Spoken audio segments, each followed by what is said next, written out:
Explosive new developments tonight in the murder of DNC staffer Seth Rich, who was murdered last summer.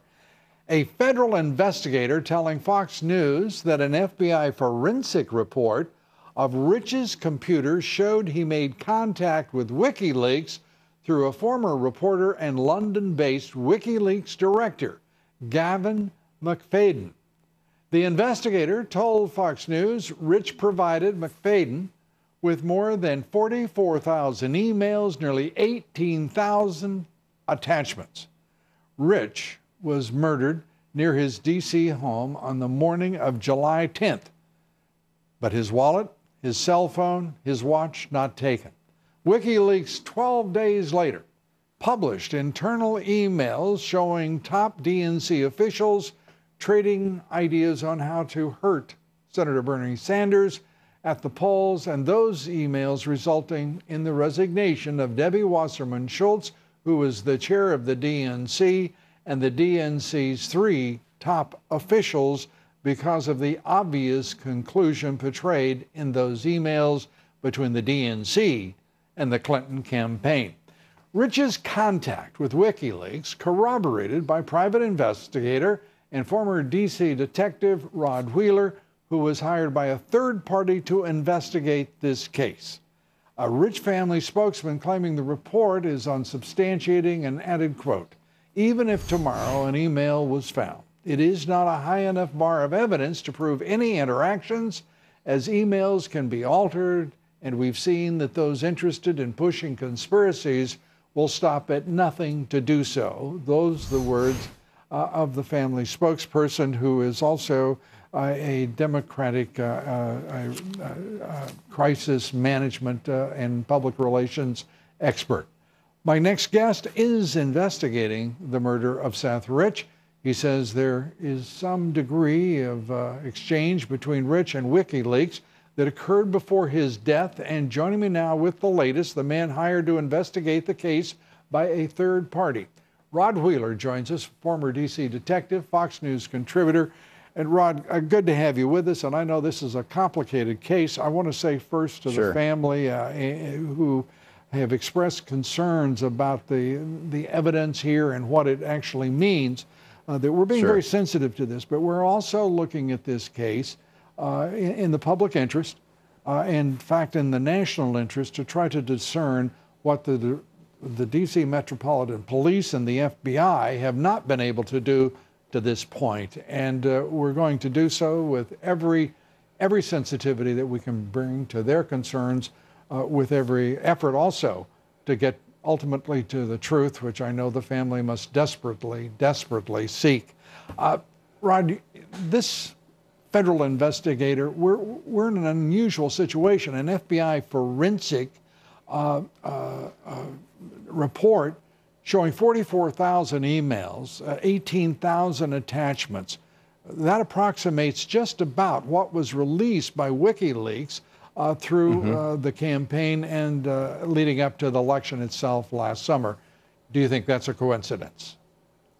Well, no, I actually don't think it's a coincidence, but I do want to emphasize, first off here, Lou, that I have never seen the emails themselves. The information that I have gotten is information that has come through Fox News from that federal investigator, and then what I've done is taken that information to try to corroborate it. Because what we want to do whenever we have a source, as you well know, we always like to check on the credibility of that information coming in. What have you found in that regard?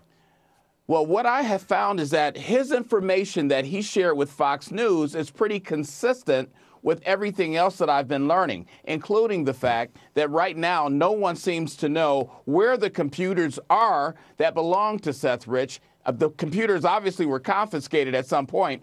The police department tells me they don't know where they are. The FBI says they're not involved. So my question is, well, who has the computers? Yeah, who has the computer and why? First, as the primary investigative department, why doesn't the D.C. Metropolitan Police know where evidence is? And if there was a forensic, and there has been a forensic report created by the FBI, why don't the investigating detectives know where it is, what's in those emails, how many there are. We have a very precise number from that federal investigator, but none of this explains why the FBI is involved and why there are claims that the D.C. detectives were told to stand down. Right, and that's a claim that I actually heard myself from a detective who said, Rod, we were told not to investigate this fully. Now, see, that's interesting because that's consistent with what this federal investigator said. The federal investigator never knew, Lou, that I had heard from a detective in the police department to stand down. Well, if this guy says the same thing, you have to start saying to yourself, well, maybe there's some truth behind this. So that's why I think when you look at the totality of everything that we have right now, it's very consistent with what this federal investigator has said. Now, I don't think that the police department has intentionally covered up anything pertaining to this case. I think it comes from someone above the police department. That's just my sense, Lou. And we should point out the mayor herself denying that she issued any kind of stand-down order, as described, obviously, by some of those within the department. But again, we don't have an explanation why Washington, D.C. seems to be where investigations go to die, whether they originate with the federal government or the D.C. Metropolitan Police. This is a strange, again, unresolved investigation with obvious frustration on the part of the local detectives who have this case in their hands, as well as the federal authorities, again, without explanation about why federal authorities are involved here.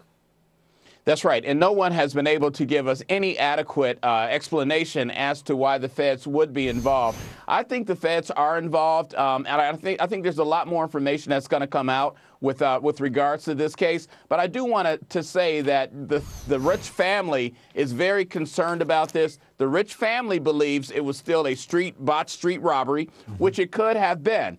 So I want to make sure that that's clear. We don't know who or why Seth ended up dead. We haven't been able to determine, perhaps you have, that there were any murders in that neighborhood at all in recent years. So well, the last murder occurred in 2010, Lou. Right.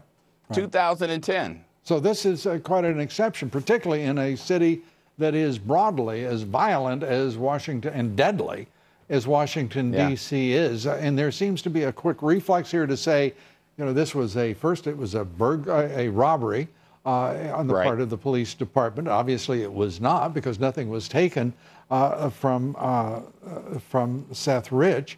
He was alive for 2 hours.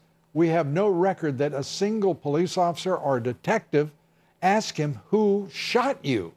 It is a peculiar case from start to finish. Your thoughts as we wrap up here about where we're headed now. Right, just to go along with that real quickly, we also don't have body cameras that I know the police officers were wearing on the scene the night in which Seth was killed. That's a problem, because we know for a fact those officers had on body cameras. No one knows where the video is. I think we're going to have to continue to look at this case, and hopefully more will come out as the days go by, Lou. Rod Wheeler, thank you for being with us. We appreciate your time and your thoughts about this case that disturbs the entire country. Be sure to vote in. Thank you, Rod.